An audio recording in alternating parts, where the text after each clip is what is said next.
Good morning. Happy Monday to everyone. I hope everybody had a great weekend. I had a very productive weekend. I cleaned my garage and then I felt so much better. I was super cranky and then I cleaned my garage, which is so crazy because I'm slightly OCD. And then once I got the garage clean, I felt much better and I had a much more productive weekend. So that's just a little bit from my end of the story. I hope you all had a great weekend and it involved something more fun than cleaning your garage. Hey, we're going to talk about weight gain in pregnancy. This seems to be a really hot topic and it comes up often in our practice. And so we're going to dispel some of the myths about too much weight gain, not enough weight gain, starting pregnancy with a higher BMI than a low BMI, and this concept that skinny is healthy and fat is unhealthy. So first of all, that's not true, right? We all come in different shapes and sizes, and some of us have a higher BMI than others. Those with a higher BMI are not necessarily not healthy, and we need to really take a look at that in our culture. As our American culture, we all know that, we are trained in our American media that skinny is healthy and skinny is better, and it's just not true. So we need to embrace our bodies as long as they're healthy, right? We're talking about health. Health does not equate to the number on the scale. It's really important to remember that. And it's really hard to remember that, especially when we're bombarded with this image in our culture of what healthy looks like. So I'm here to tell you, skinny doesn't mean healthy and fat doesn't mean unhealthy. So in terms of pregnancy, women with a higher BMI does not put you necessarily at high risk. So we're gonna sort of break this down. When we're talking about women that are fatter than other women or skinnier than other women, we want to really look at what really matters is the quality of their food, their exercise, their quality of life is what we're really looking at, especially when we're doing an out-of-hospital birth. But in hospital birth, be careful. We don't want you to be we don't want you to be profiled if you have a higher BMI to be put into this high risk category and assume because you have a higher BMI that you have high blood pressure, you have diabetes. That is not necessarily true. It could be true because we want to look at where's the weight coming from and how are you eating, okay? So in terms of pregnancy, we are more concerned with what you're eating throughout your day, throughout the pregnancy, and your exercise. So here at our birth center, at the Santa Clarita Valley Birth Center, we don't weigh you at every single visit because there's so much attention in our culture, like we're talking about, that's focused on this number on the scale. So when you come into our practice, we may weigh you once a trimester because we don't really care about that number on the scale. I started my pregnancies underweight. I gained 50 pounds in my pregnancies. Okay, that's a lot of weight. And if I was with a traditional obstetrician, I would have been told that I was gaining too much weight. And by the way, I gained 50 pounds. My first pregnancy, I was vegetarian. The second pregnancy, I wasn't a strict vegan. I think I ate eggs. And that was one of the only animal products I ate in my second pregnancy were eggs. But I didn't have any dairy. I wasn't eating any meat. I can't recall that I had any other animal products except eggs. And I still gained 50 pounds. My first pregnancy, I went to almost 42 weeks and I gained 50 pounds and I had a baby that was 7 pounds 4 ounces. In my second pregnancy, I gained 50 pounds and I was with a wonderful midwife that kept a check on my sugar content and all of those things that we talk about, like the quality of my food. And my second pregnancy, I actually delivered on my due date, which is really unusual, right? Less than 2% of us do that. And my son was just under 9 pounds. So I gained the same amount of weight. I gestated 10 days longer with my first one. My second one was 1.5 pounds bigger than my first one, right? So, but I still gained the same amount of weight.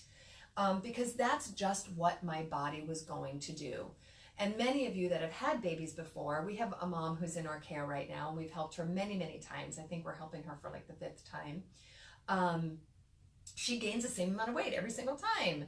So we want to look at, we don't care about the number on the scale, nor should you really care about the number on the scale, nor should your obstetrician be super focused on the number on the scale. What matters is that you're eating small, frequent meals and your diet is clean. So we want you to cook your own food. So when I say cook your own food, that doesn't mean buy Trader Joe's orange chicken, which might be delicious, and throw it on a cookie sheet and throw it in the oven and heat it up. That's not cooking. That's processed food.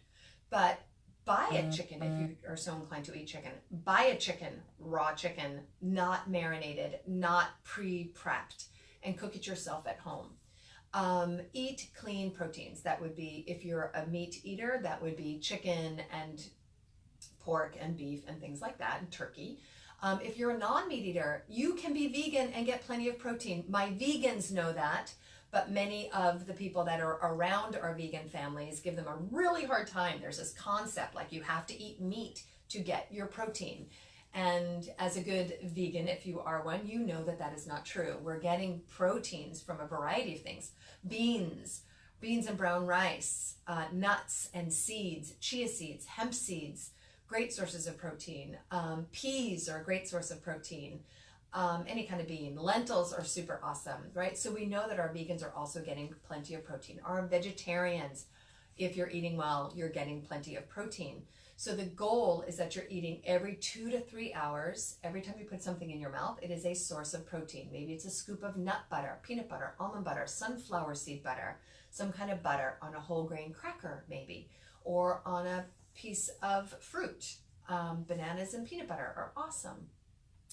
And then clean proteins, and then lots of vegetables, lots of dark green leafy vegetables. You can drink your greens if they're not palatable for you, but we know that if you're eating this way, leaving carbs and refined sugars to be the last part of your diet, we know that you will gain the appropriate amount of weight for your body.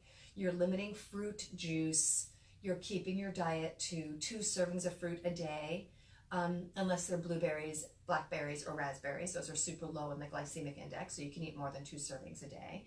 But strawberries and peaches and nectarines and melons and all of the bananas and dates are super high in sugar. So keeping those things to 2 servings a day is really helpful. Making sure you're drinking at least 90 ounces of water a day. Really, really critical, because the more water you take in, the more your bowels will move regularly and you're eliminating those toxins, which is really important for a healthy pregnancy. And if you're doing those things and you're eating those high quality foods, we say you're going to gain what you're going to gain, and that is okay. A high BMI does not put you at a high risk for your pregnancy if you're eating well. Now, if you're eating lots of carbs and lots of processed foods, lots of sugar, then you will have a higher risk for diabetes and high blood pressure. So we want you to be aware of those things. So exercise is important.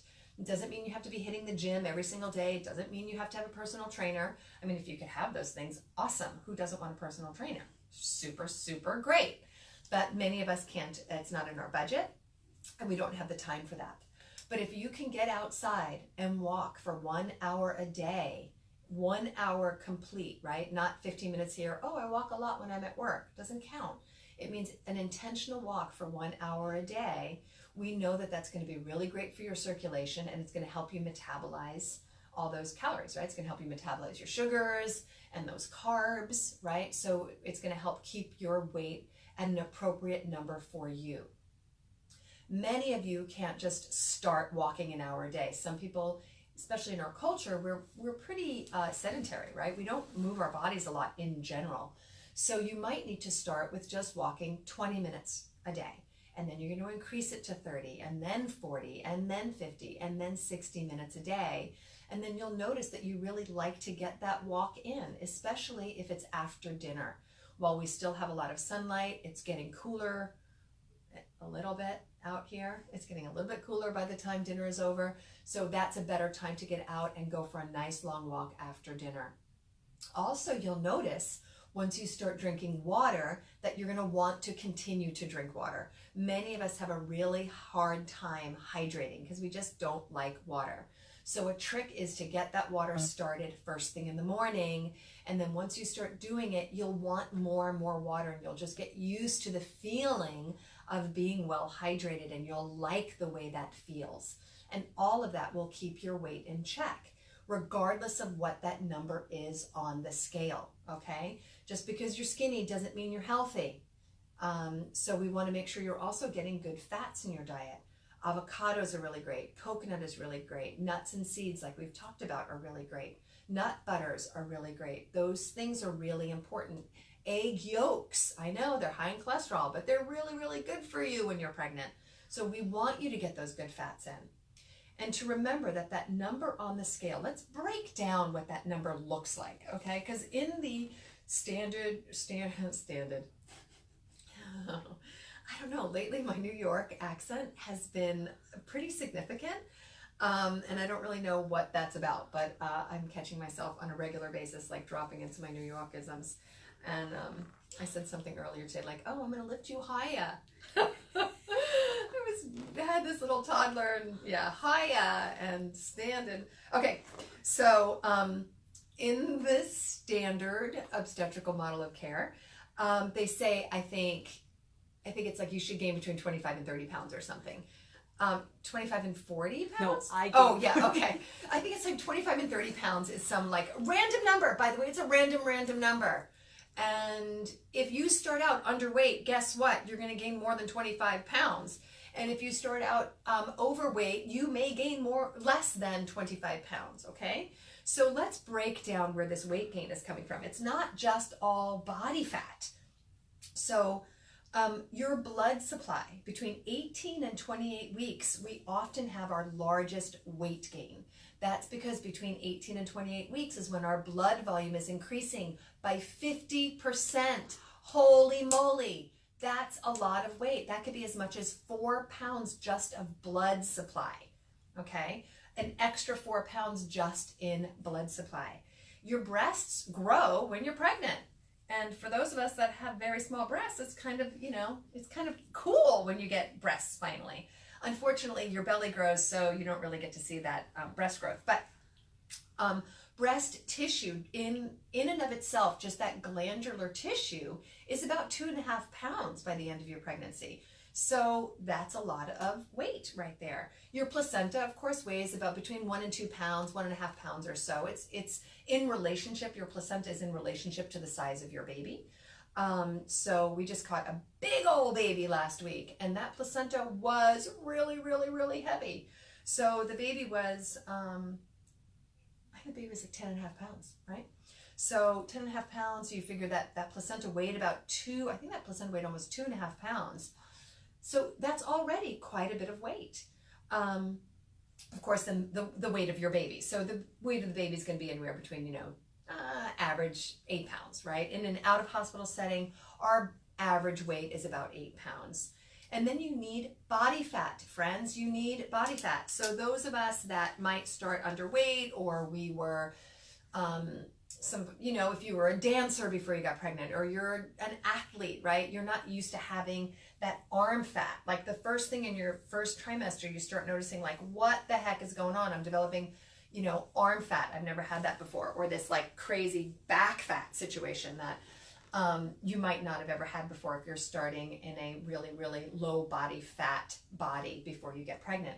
But your body needs the fat. It needs this back fat. It needs this butt fat. It needs the thigh fat. It needs the arm fat. We need body fat for hormone transport. It's really important to sustain a pregnancy. It's also really important because your body is preparing to have a baby outside of its body, and it's preparing to make milk. And we need body fat. Body fat is not a bad thing when you're pregnant.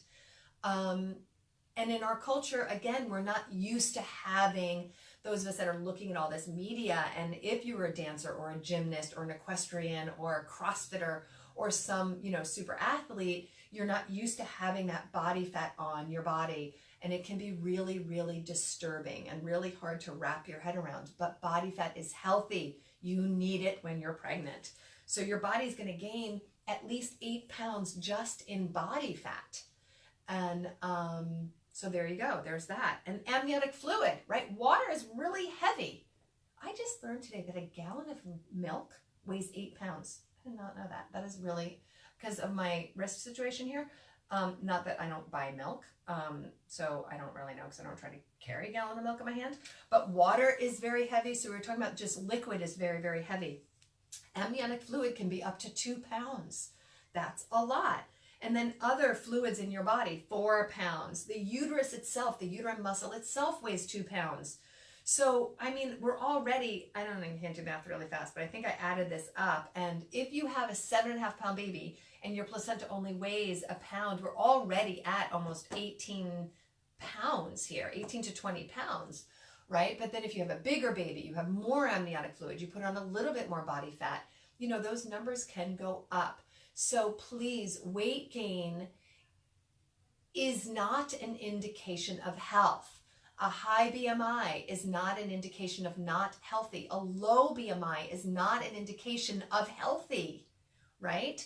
So let's put all of that in perspective. The goal is that you're eating high quality food, that you're exercising regularly. Those are things that are going to make you healthy. You're drinking enough water. That's going to make you healthy. So if someone tells you you are high risk because you're fat or because you have a high BMI or you're obese, perhaps you want to find another care provider because that is not evidence-based.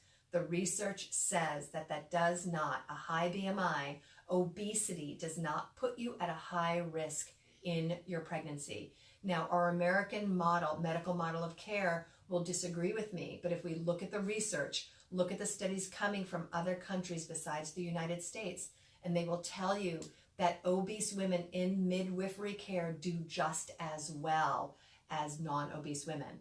And then remember your ethnic disposition, where you're from. Black women have a higher, they have a higher weight. They are more labeled obese when they're not obese. So the color of your skin will matter. So we don't want you to be profiled because you walk in and you might be a person of color and you might not fit this model skinniness.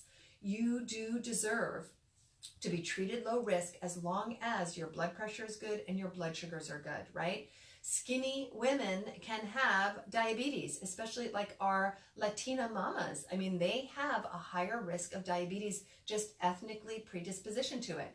And we have some very petite Latin women that are diabetic. And if you look at them, you think, oh, they look so healthy. But then you look at another woman that might be white and fat, and she doesn't have high blood sugar, but she's the one that's labeled high risk, right? So I want you to put this in perspective. I don't want you to be profiled because of your starting weight. I don't want you to be profiled because you happen to gain a lot of weight in your pregnancies. And I certainly don't want you to be profiled because of the color of your skin.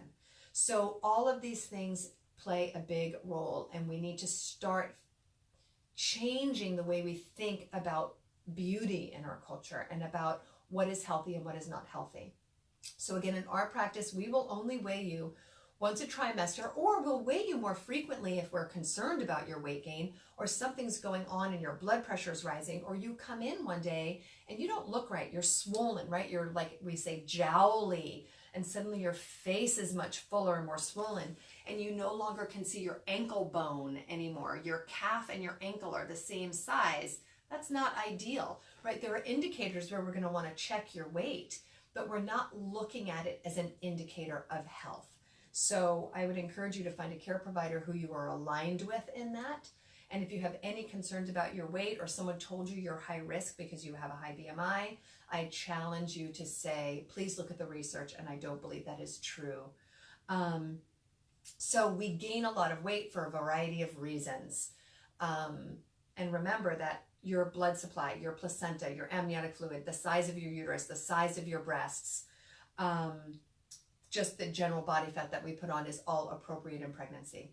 So let's start dispelling this idea that skinny is good and fat is bad, because that is just not a truth. So I hope that helps those of you out there. If you have any questions or concerns, of course, you can always call the SCV Birth Center. You can email us with any of your questions. Please participate in a conversation here, encourage one another, engage here below this post, and let me know, did one of your care providers tell you were high risk because you had a high BMI? And were you indeed high risk? And what did you do about that? Please, let's talk about it. It's really important. And we would love for you to engage in the conversation here. You could also follow us on Instagram, SCV Birth, and watch our new IGTV, because this is a new thing that we're trying. And hopefully we can spread the word and encourage one another and speak truth about what is healthy and what is not healthy, without any preconceived ideas. And there you go. So we want you to have a healthy pregnancy. So call if you have any questions or concerns. Thanks for joining us. See you next week.